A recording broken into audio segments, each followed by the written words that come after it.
يا نفس إن لم تظفري لا تجزعي.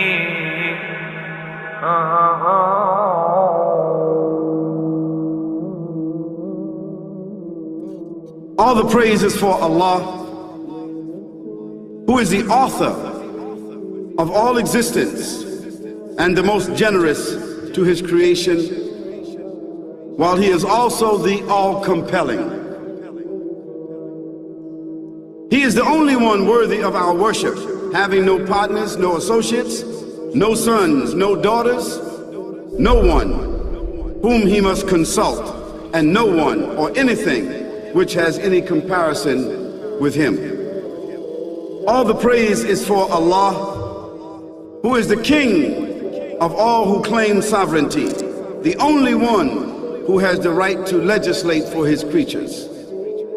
He is the giver of life. He is the causer of death, while death has no effect upon him, because he is the ever-living, the self-subsisting, the eternal and the only absolute. All the praise is for Allah, who has power over all things, and there is in reality no power and no strength, no influence to cause benefit or detriment except through him. It is he who created this complex world, the seen and the unseen, the evident and the speculative, the earth and all that is on it, and everything that is in it.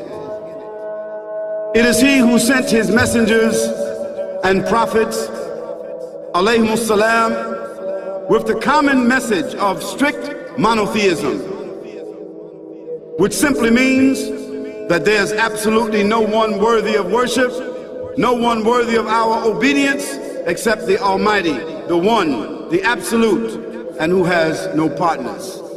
The earlier messages which changed the world in the area in which the prophets were sent,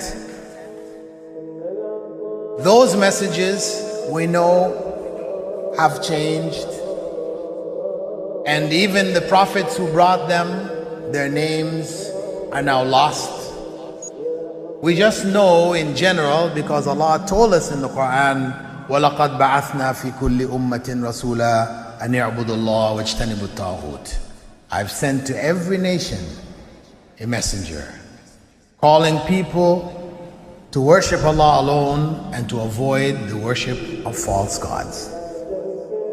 This essential message has been preserved in Islam in a way that it was never preserved before.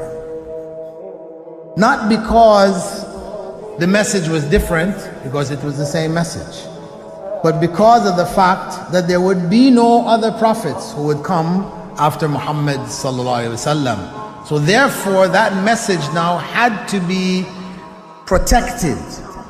It had to be preserved in a way none of the earlier messages were preserved.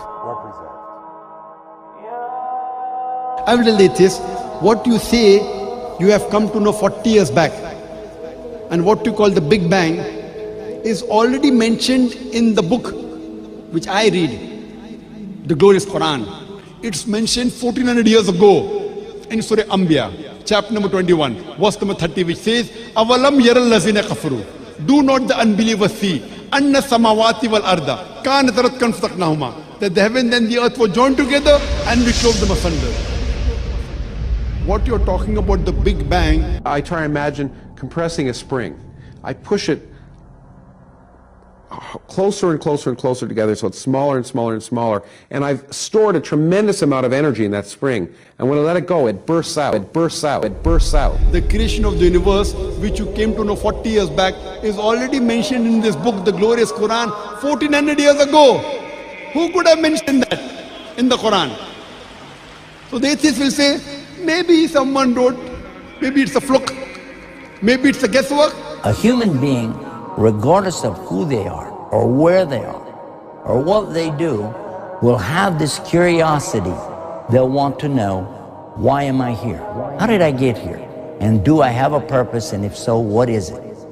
The only one who would really be able to answer that question would be the Creator Himself. If there is a Creator, it would be up to Him to tell us why we were created and what He expects from us and what this life is really about.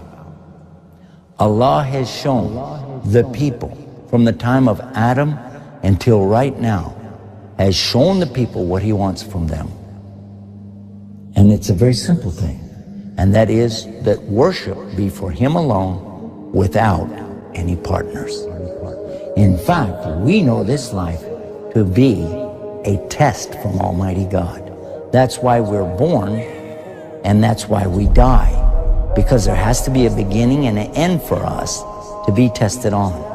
The next life, after this life, no one will ever die again. A bad person or a good person. Both are brought back and they continue to live in the next life, either in good shape or not so good shape, depending on how they did on the test. The worship of the God of Abraham, that was what was taught by these prophets. The Lord of the Arsh and Kursi. We're talking about the Lord of the worlds. Alhamdulillah Rabbil Alameen. We're talking about the Lord of the entire universe and beyond.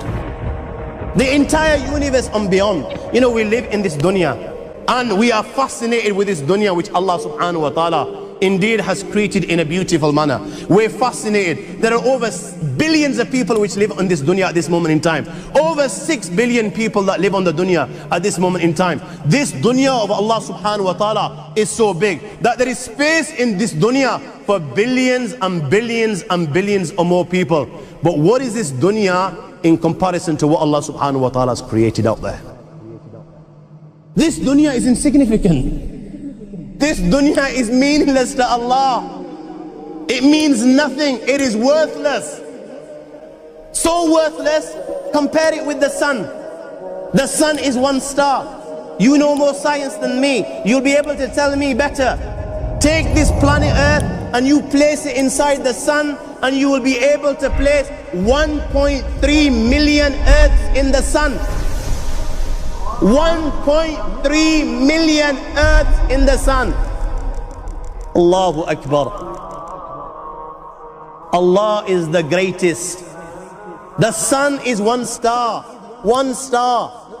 There are stars out there which are millions of times bigger than the sun. You tell me this, that you need millions and millions of stars to make one galaxy. And then you tell me this, that there are zillions of galaxies out there. Let me tell you on top of this, my friend. After this, whatever you see above, when you raise your head and you look above, whatever you see above, the zillions and zillions and zillions of galaxies, let me tell you, this is everything there is within the first heaven. Everything there is within the first heaven, and Allah is the creator of 7 heavens. 7 heavens. And the distance between the first heaven and the second heaven is 500 years. You know, the distance that can be covered in 500 years, at what speed? Only Allah knows. Only Allah knows. But it will take 500 years to get from the first heaven to the second heaven. 500 years from the second to the third, third to the fourth, fourth to the fifth, fifth to the sixth, sixth to the seventh. Every time it will take 500 years. After the 7 heavens,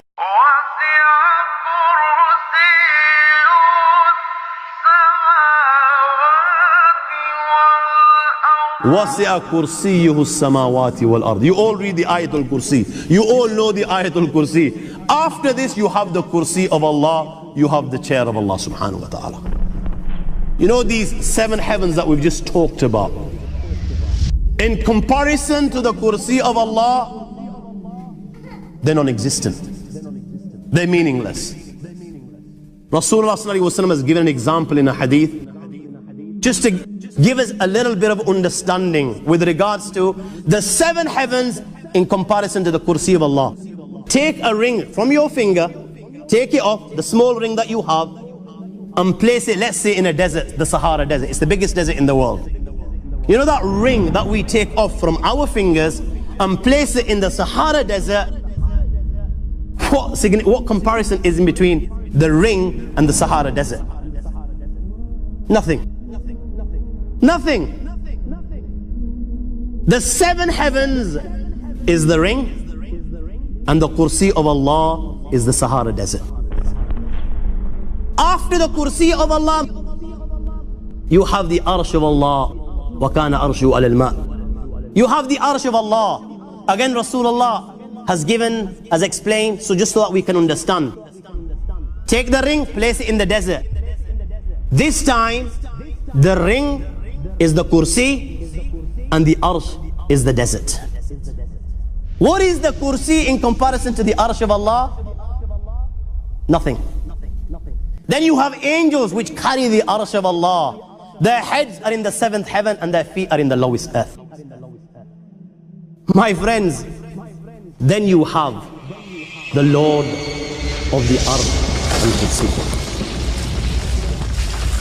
لا تدركه الأبصار ويدرك الأبصار وهو اللطيف الخبير. He is beyond the size of Allah, who Allah is, what Allah is.